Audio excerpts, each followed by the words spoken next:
I'm so hot. My eyelids are sweating.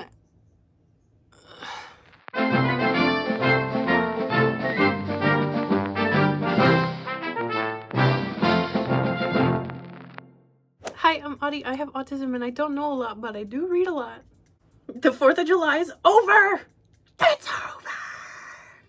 I can think of no better way to celebrate than to read 7 horror books in 7 days. I will be honest, I don't know what some of these are about, but I picked them up because they were horror and they were short. A Guest in the House by Emily Carroll. This is a spooky picture book. What is it about? Don't know. A sensual grotesquerie to this deep character study. Great. Great. Good.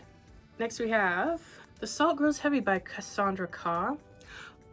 Again, don't know what this is about, but there's a plague doctor and a mermaid and they're monsters, and apparently it is very pretentiously written. So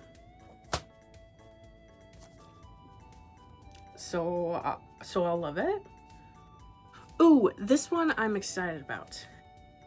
The Return by Rachel Harrison. Rachel Harrison is actually one of my favorite horror authors. I use horror loosely. She writes cozy horror, in my opinion, where it's a little bit ooky spooky, but it's not actually scary, and it's just really a lot of social commentary and commentary about relational struggles. This is a possession story, I think.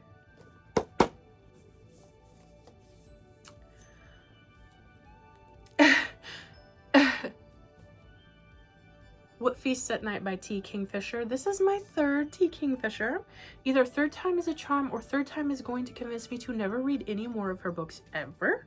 This is the sequel to What Moves the Dead, which is another short novella. It's actually a Fall the House of Usher retelling. That was my first T. Kingfisher and I thought it was fine.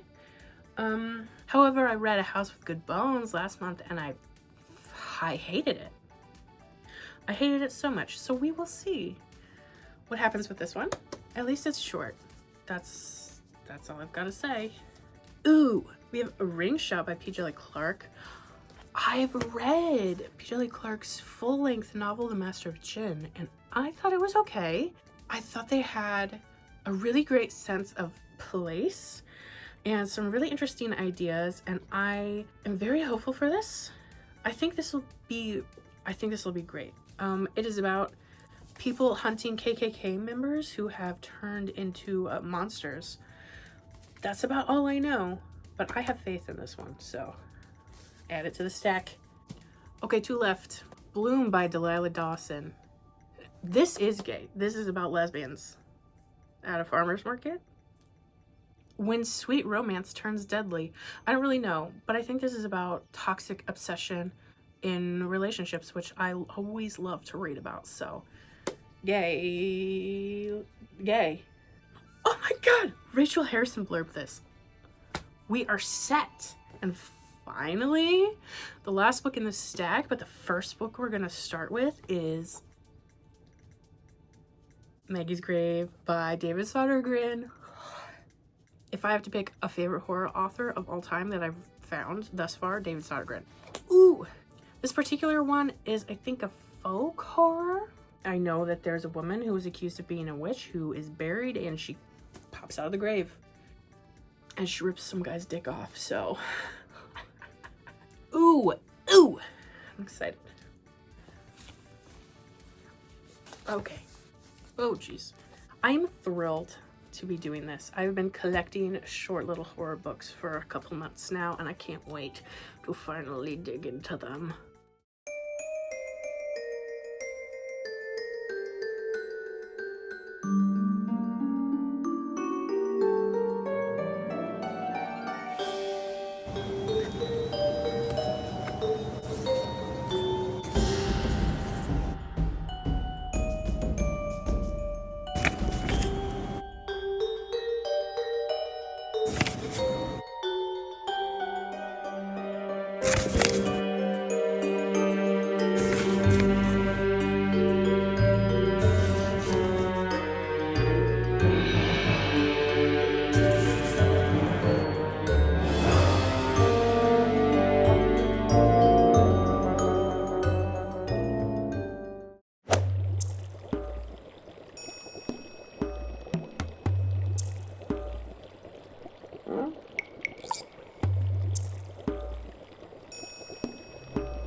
Happy same day, new day. Guess who read a little bit and then started throwing up and having cluster headaches and seizures? Just little old me. So we're taking it slower today, despite all of the adversities of living in a body in a world with a sun. I'm still reading Maggie's Grave. I got just shy of 100 pages into it yesterday. I'm liking it. I'm liking it. I've tabbed a couple things. Things are going well. Actually, where I had to end off last night, things are not going well. I think somebody is about to... Well, one person has already died, and I think a second one is on the way. So, I haven't experienced this in a Sodergren yet, but we're actually changing points of view between Alice and Beth, who are 2 of the 4 teenagers still left in this town of like 48, 47 people. As with all his other books, the characters and the setup so far has been great. Not overly done, not underdeveloped. It just hits that right balance. I mean, I don't have a lot to say. Everything is spot on and well done. I know that yesterday's mishaps have put us behind ever so slightly on our reading goal, but I believe we can push through. I certainly hope so, because I've really been looking forward to this, and I don't want to be defeated by my body in another realm of my life, please. So I think the order of business is to settle in front of a fan and just get back in the mind of Maggie and see what this old baddie witch is gonna do next. Oh. Ah.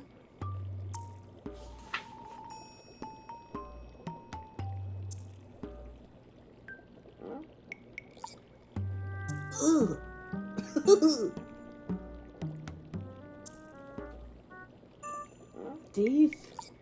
Teeth.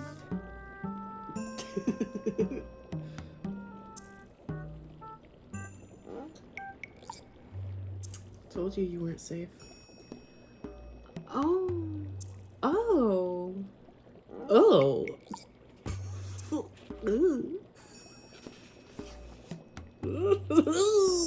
I genuinely have no idea how this can end.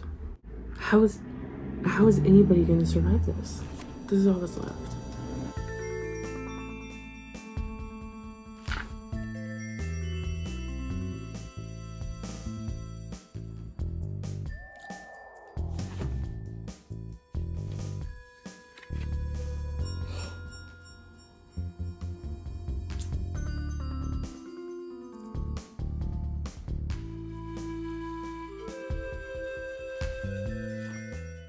Once you've seen a witch tear a man inside out from his asshole, you've seen it all.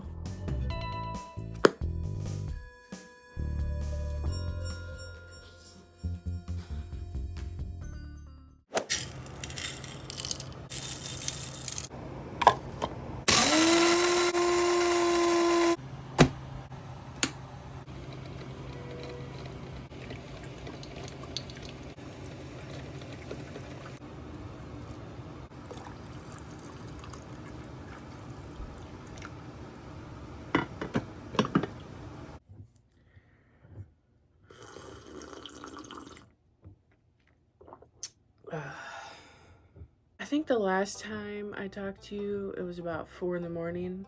It's about 12 hours later, so happy same day, new day. We still have a raging headache and still feel like throwing up. But I feel like that most days, so we're pushing through. Sorry if you can hear construction noises. That's my life. Now, you might be wondering, oh, Audie, why aren't you wearing spooky jewelry if you're trying to have spooky outfits? Bro, do you even know what this pendant is? I wear it every day. That's the fingerprint of my dead dad. And it was taken when he was a corpse. So, how much spookier could I get? Not much. I don't think.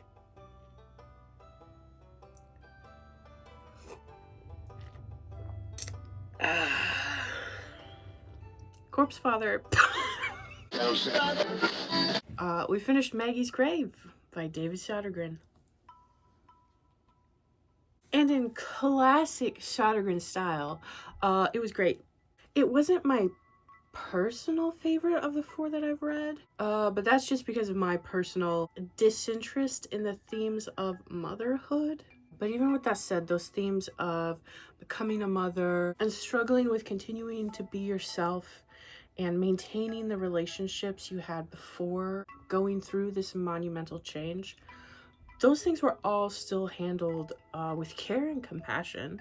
And we even get into the intricacies of female friendship and how those dynamics also are forced to change when one of you is a parent and the other isn't. I actually agreed a lot with one of the 2 main characters that we follow, who is doing a lot of processing about her thoughts and feelings concerning her best friend and the newfound purpose that her best friend has since having a baby.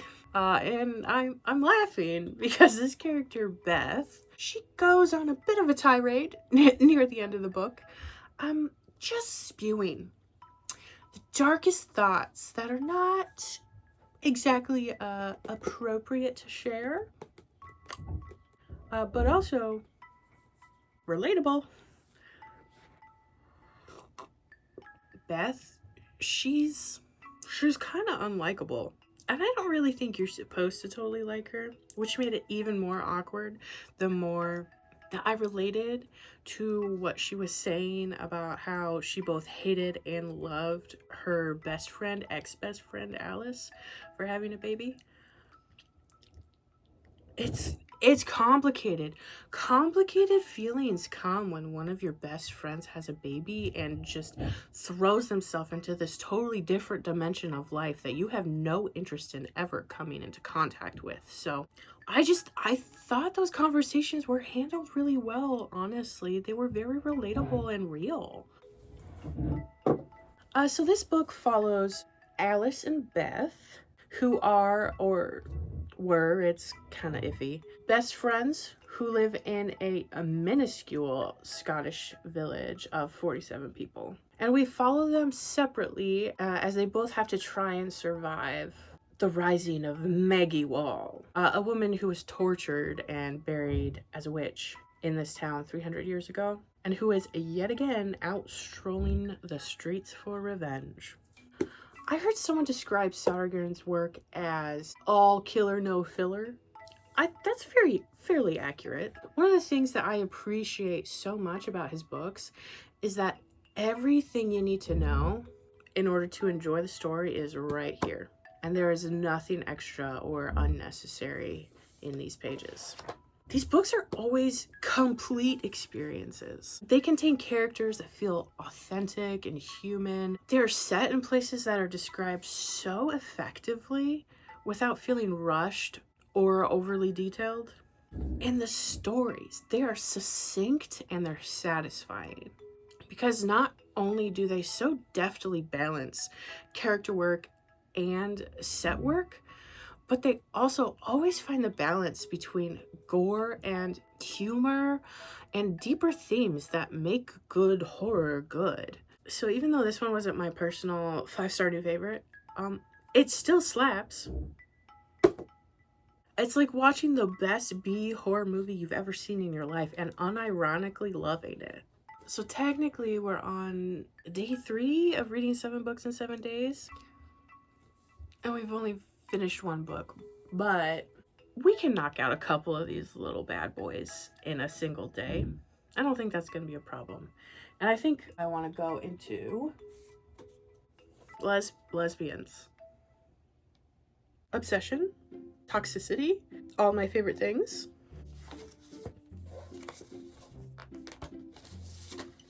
Let's see what this has to offer. I'm excited. Look at these end papers.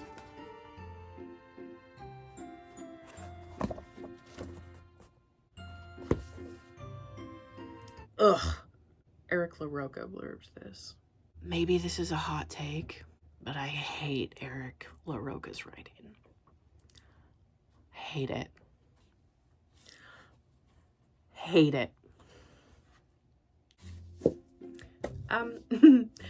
So on that note, let us venture forth into Bloom by Delilah S. Dawson.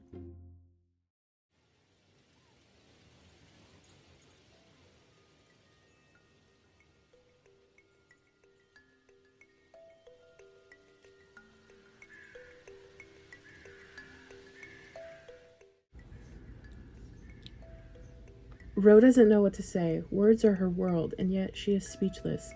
This happens sometimes. She understands books so much better than she understands people. And that's why she has trouble making friends.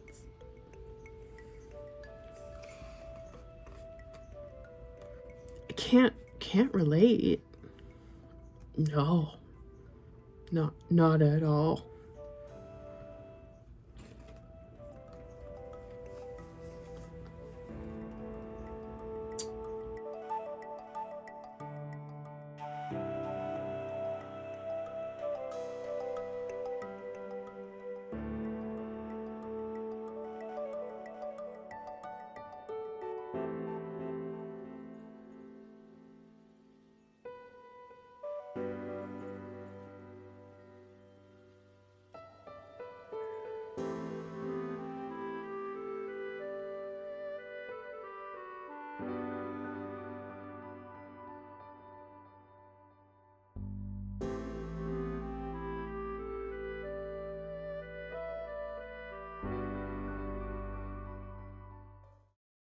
Hello. There's about 40 pages left in this book, and I have to say nothing has really happened. It's just really gay. But something is about to happen, and I've been waiting. Let's see what that something is together.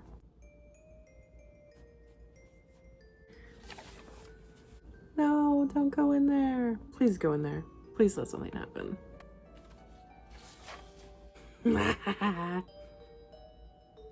Yeah.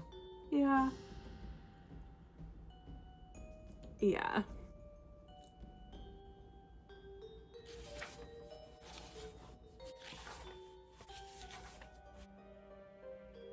Not the turkey baster. Ugh. Okay.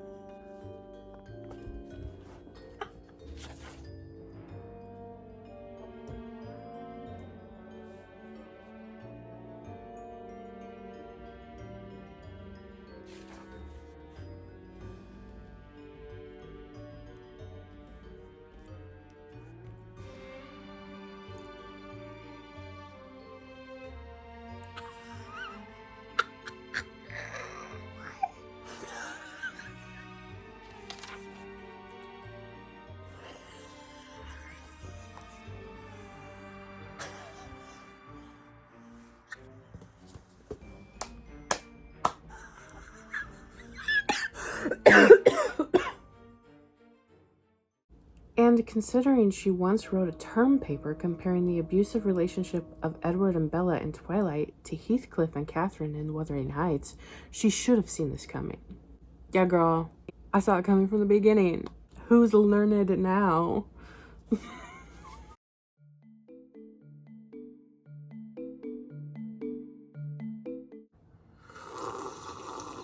What's up, Halloweeners? I finished Bloom by Delilah S. Dawson, and this book was so fucking funny. Let me be clear, this book is not written to be funny. I just thought it was inherently funny. There's not a whole lot I can say about this because I'm gonna spoil it because it's so short. This is about our main protagonist girl, Rosemary. She goes by Ro. She's in her late 20s. She needed a change in her life, so she moved back to the South. And she goes to a farmer's market one day, and she sees a woman. And she's like, my God, My whole life I thought it was straight, but this one, there's something about this one. And then she goes on a journey of exploring her never before been experienced attraction to a woman. And let's just say she shouldn't have. I thought Ro was pretty relatable. You know, later in life, figuring out your sexuality, I think, was represented well in here. So well that I got annoyed with it in the middle. Ro just becomes just obsessed with Ash and the idea of like having a life together and just so deeply infatuated. And so in the middle, I was like, okay, I get it. You really are into the idea of being with a woman. Love that for you. Can we get a little more of the horror flavors going? Because really, the horror pops off in the last 40 pages, but I would have liked a little bit more, a few more crumbs to get me through all of this yearning. It did get gross, thankfully. Loved that. There were some really nice lines in here, scattered with some confusing ones that I read a couple times and I still not sure what they meant. That only happened a couple times and I forgave it because everything else was lovely. If you like cottagecore settings and a slow burn relationship that's a little bit questionable, and if you like self-exploration of sexuality and attraction, and if you like knowing there's something sinister bubbling underneath the surface of things that seem to be ideal, this was good. This was a good romp. I'm glad to have it in my collection. Liked it. And because I had a couple of pretty rough health days and I was behind on my reading goal, I decided to pick up the second volume of I Hate This Place by Kyle Starks. This is a comic series.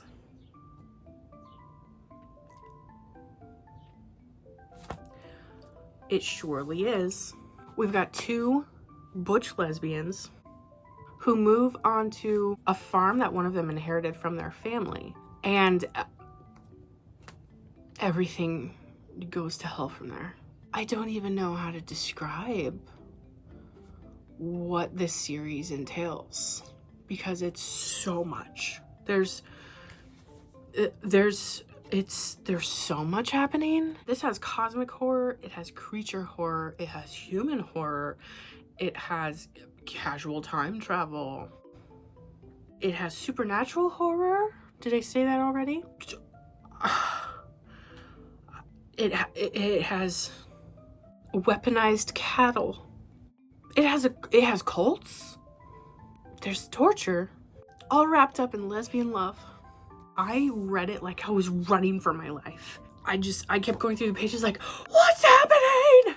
I don't know, just keep going. That's how you have to read it because this story goes at a breakneck pace. There's never a second to dilly-dally or to even think about the bonkers shit that is going on. I kind of love it for that. And it's honestly unexpectedly touching. Also, the art style, it's very loose. And I think that really complements the amount of violence in this. It's so violent in like almost all the ways. But I think the really like loosey-goosey line work works really great, especially in like action shots of the violence because they're all like noodly and I don't know how to explain it. I'm not an artist. I just know what art makes me feel. I just think it's really special when an art style fits so perfectly with the story, and that doesn't always happen in my opinion, but in this one it happened. So that's 3 books down with the new edition, and although the horrors of having a body persist, I am glad that the literary horrors I have also persist. And I think next I want to pick up, I guess it's Ring Shout. I don't really know what kind of horror this is, but I'll find out. In America, demons wear white robes. That's very true.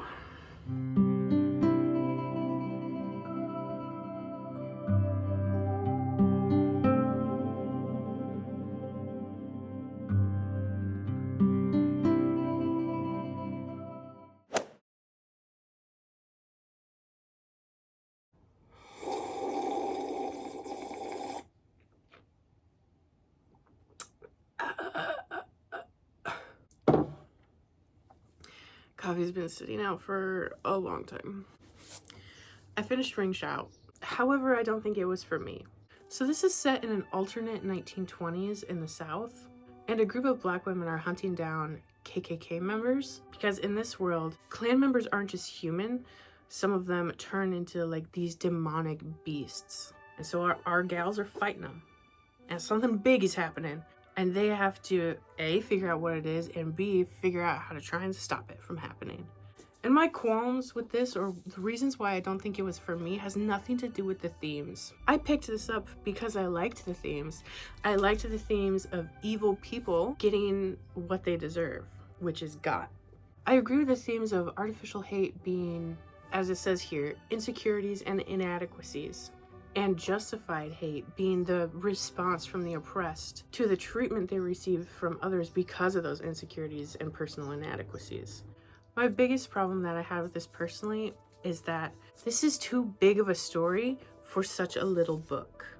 This is not the first thing I've read by P. Djeli Clark, and I just don't think we're compatible as reader and writer. In my experience with his stories, they either go way too quickly or they go too achingly slow. There always seems to be a length and a pacing problem. I didn't have enough time with these characters to really get to know them or to care about them.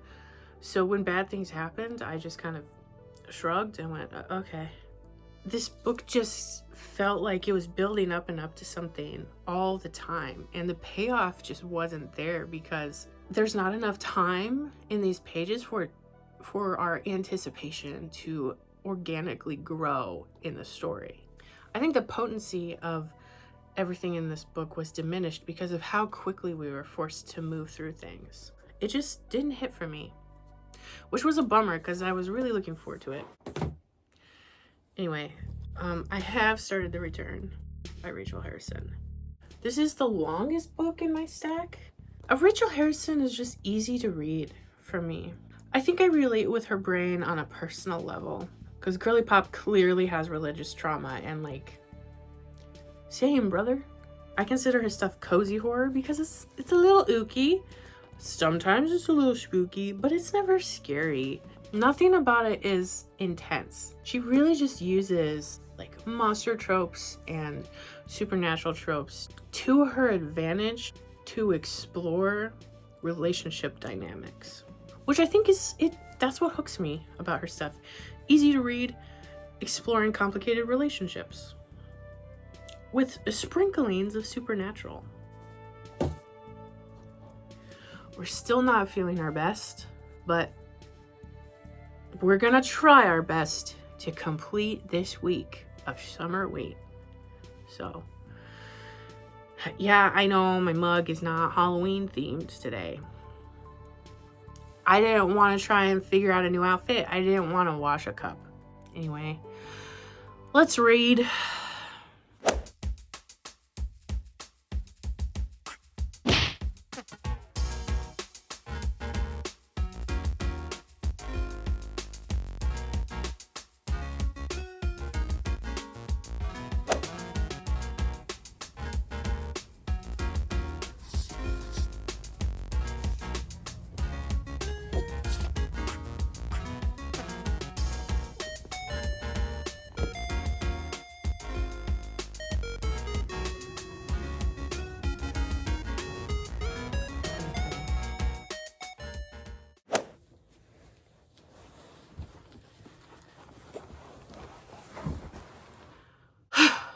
I feel like I have lived an entire weekend in the past 7 hours. I got up after about 2 hours of sleep, had a seizure, got ready, got out the door, and headed to the doctor's office. But before that, we made some special stops.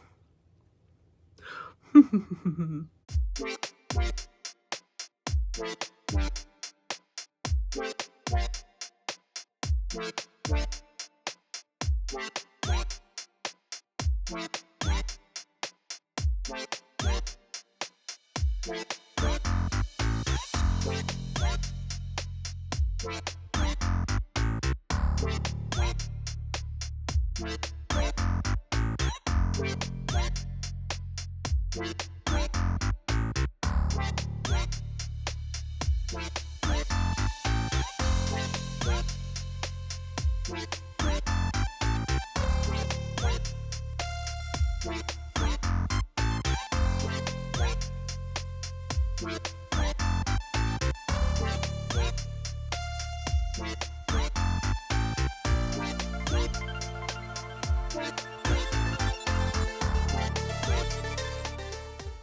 now, I have a haul.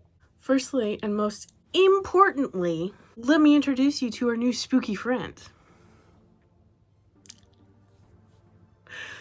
Look at those feet. Look at those ears.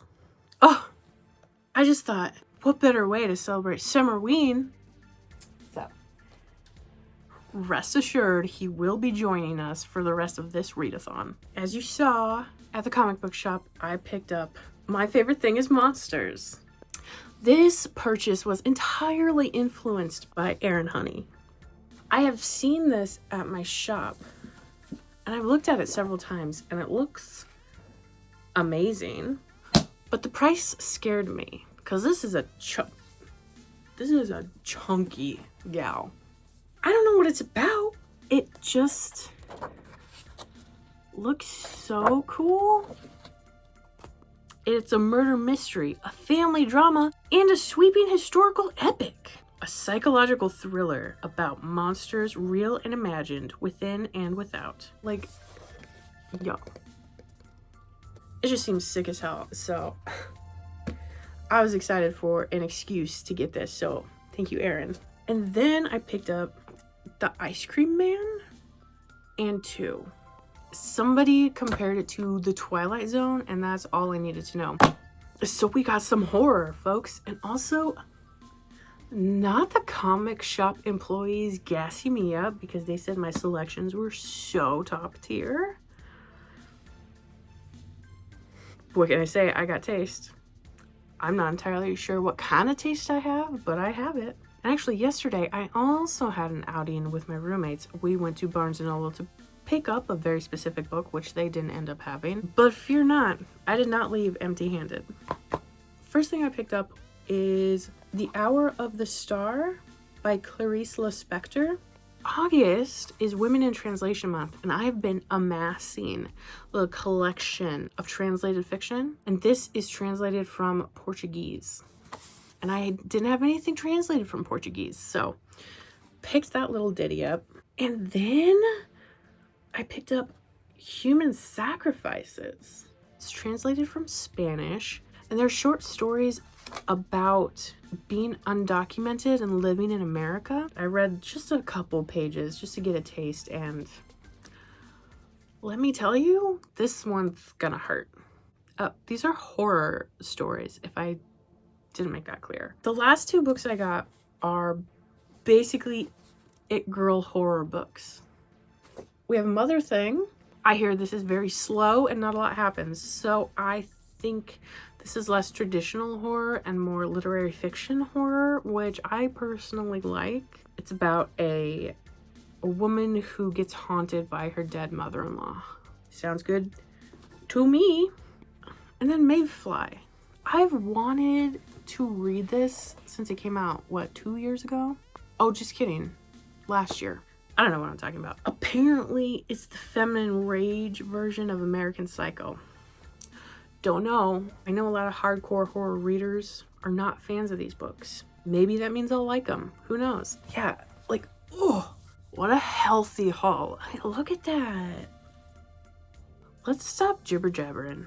Let's stop yapping and let's get reading.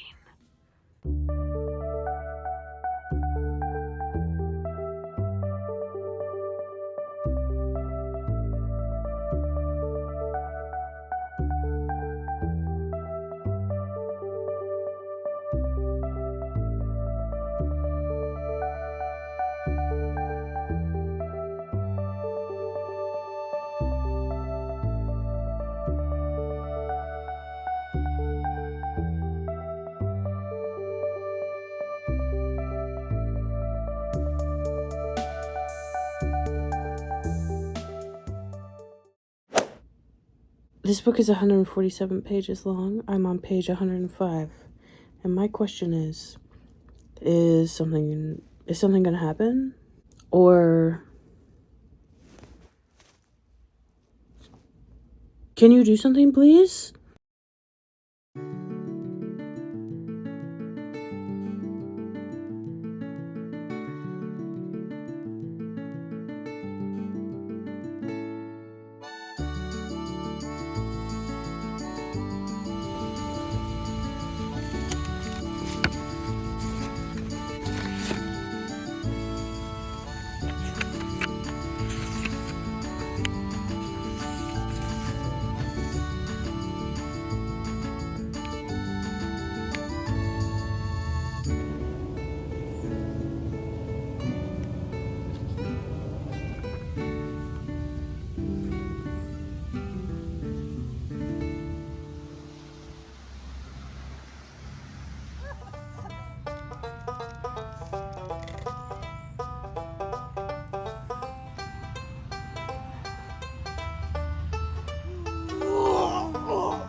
It is officially the end of this week, so let us discuss that which we have yet to.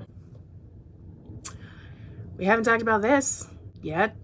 If you are a T. Kingfisher fan, you might want to just skip it. Skip this part right now because I'm not going to be friendly towards this book. As I mentioned before, this is my third T. Kingfisher, and I can now officially say that it is also my last. This is about a main character, Easton, who goes to their family hunting lodge for a little bit of rest and relaxation. And that's the last thing that they get. Right from the get, you know that there's truly nothing to fear because the main character is fine because they're telling you the story. And you don't even have an opportunity to care about any of the side characters because they aren't real. They are caricatures based on 1 or 2 personality traits and nothing more. This one is ornery. This one is slow but kind.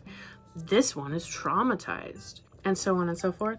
And these bits are repeated over and over again in every interaction until they lose all meaning. And it's obvious that not much thought was put into actually making these characters feel like real people because they are so painfully one-dimensional. And this book isn't even satisfying as a little predictably trite horror treat because the horror was barely present. And not just overt horror, but like atmosphere and dread. And, you know, those elements that come together to make the overt horror really hit, also just not there. About 110, 120 pages into this 147-page novella, you get a little bit of animal body horror, but it's certainly not expertly written. And I found inconsistencies in the descriptions that really messed with the mental image I was attempting to build. But even those crumbs of horror didn't pay off. Because like I said, there was no tension built up throughout the narrative, including in the setting and atmosphere.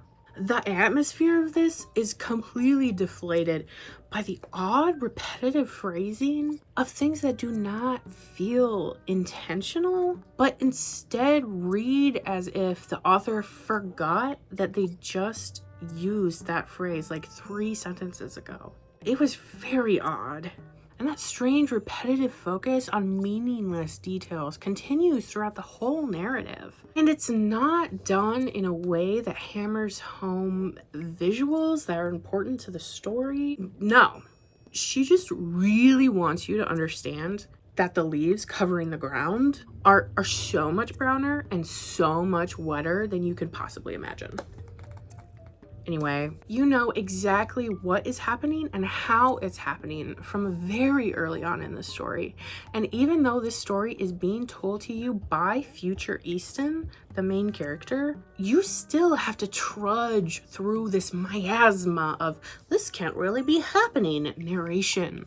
And ironically, the main character expressing disbelief in the circumstances destroys the uncertainty as you read it. You would expect a dream demon to be a rather intense and formidable opponent, and for the narrative to take advantage of all the endless possibilities presented by such a topic, to mess with the strings of reality, not only for the reader, but for the characters. But that isn't present here. There is no mystery to detangle. The creature is well understood by the locals, who, by the way, Easton is presumably one of, and solutions to the demonic problem are even offered to the protagonist and are immediately refused and then never revisited by anyone for some reason. I am loath to admit it, but I think that What Moves the Dead, this book's predecessor, was better than this. And I didn't really even like it. Neither one was worth my time. And if I'm being honest, nor are they worth your time. Anyway. Now, the last novella that we have to talk about, The Salt Grows Heavy by Cassandra Khaw.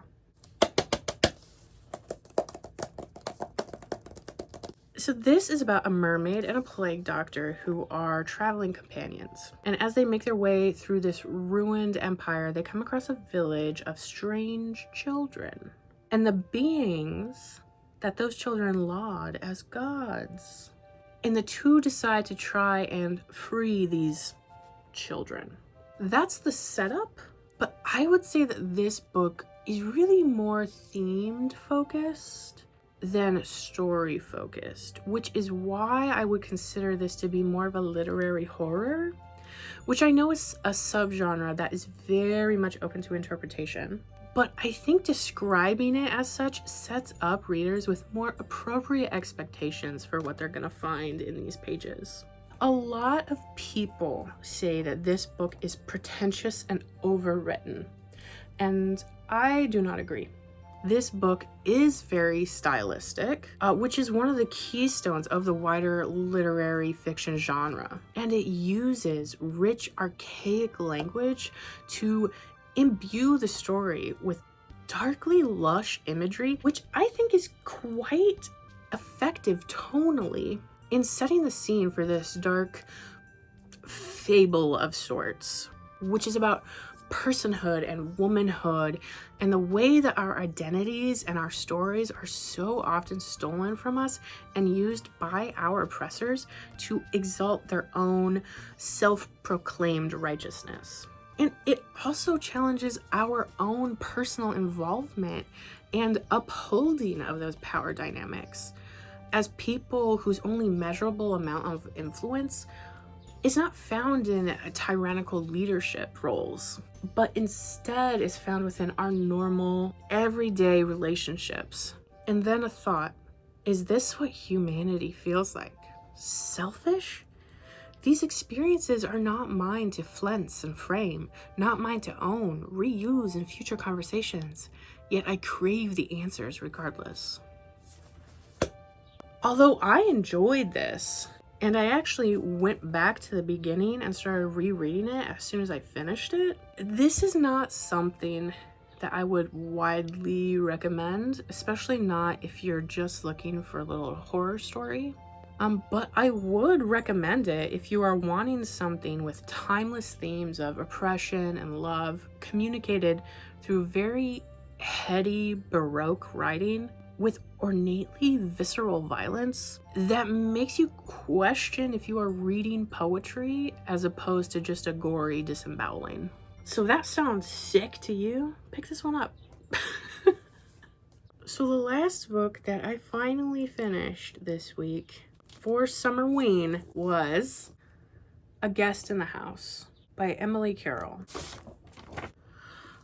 I am not one to ask if this was good or not because I don't know. This book follows our main character Abby as she tries to figure out her life in this new marriage to a man whose previous wife has died. Abby's just a girl trying to figure her shit out, trying to figure out how to be a parent to a child from her husband's first marriage. She's trying to figure out just how to live, what she wants her life to be like, who she is. She doesn't really know. She doesn't have answers to these questions. She's also grappling with the grief of losing her mother, and she just doesn't know what to make of things. And it doesn't help that she starts seeing a ghost, presumably of her new husband's ex-wife.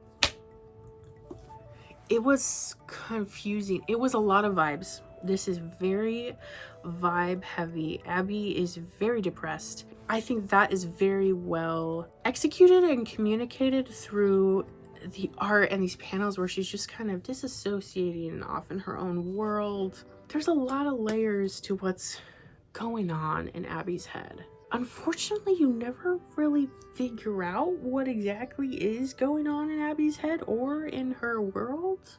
I have been talking about this with my roommate, and neither one of us can really say what in this book was reality, what was really happening, what was all made up by Abby, or why it was made up, or what purpose it serves.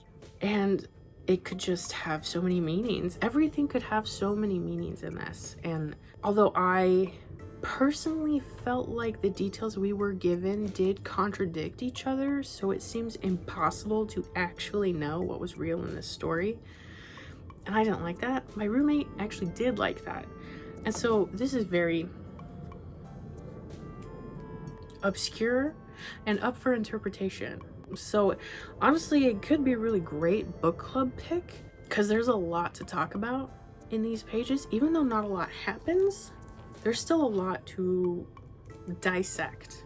I think Emily Carroll's art style is very emotive and works very well with this kind of depressive haze that our main character is in constantly. And I just think a lot of the things that she does with her art is very smart.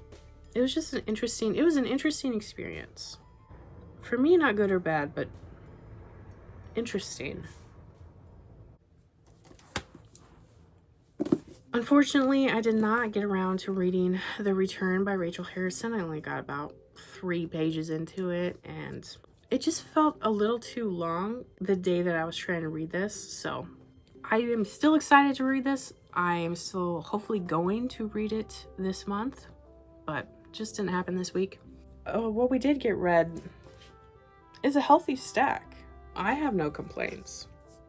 I shouldn't say that, should I? If I had to pick a favorite, I don't think I can pick a favorite, but my top 3 would have to be Maggie's Grave by David Sodergren, Bloom by Delilah S. Dawson, and then I would have to say The Salt Grows Heavy by Cassandra Khaw. These 3 are definitely on the top. None of them scary. Honestly, nothing I read this week was scary, but they're still fun. I have to say, out of picture books that we read, my favorite is I Hate This Place Volume 2. What a wild ride. So if these 3 are at the top and these 2 are in the middle, and then these 2 are gonna have to be at the bottom.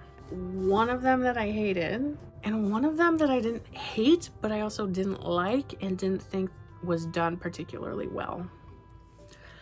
I know that's controversial. I know both of these opinions are controversial, but I just think me and these authors are not compatible, and that's totally fine. What a vibe this week has been. There was a lot of suffering just because having a body is hard. At least these books transported me. I didn't always like where they took me, but they did transport me, and for that I am grateful. I'll see ya. See ya.